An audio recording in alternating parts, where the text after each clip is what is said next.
இது இது என் பல்லவி எப்போது கீதமாகுமோ இவன் உந்தன் சரணம் என்றால் அப்போது வேதமாகுமோ இது இது என் பல்லவி.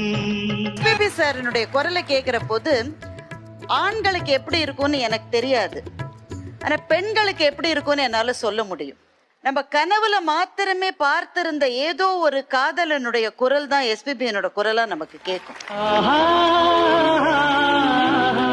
அந்த குரல் நம்ம தனிமையினுடைய மௌனத்துக்கு அழைத்து செல்லும், மகிழ்ச்சியினுடைய வானத்துல சிறகடித்து பறக்க வைக்கும், உற்சாகத்தினுடைய விளிம்புக்கு கொண்டு போகும், ஆழ் மனதினுடைய எல்லா ஏக்கங்களுக்கும் ஒரு ஆறுதல் மருந்தா இருக்கும்.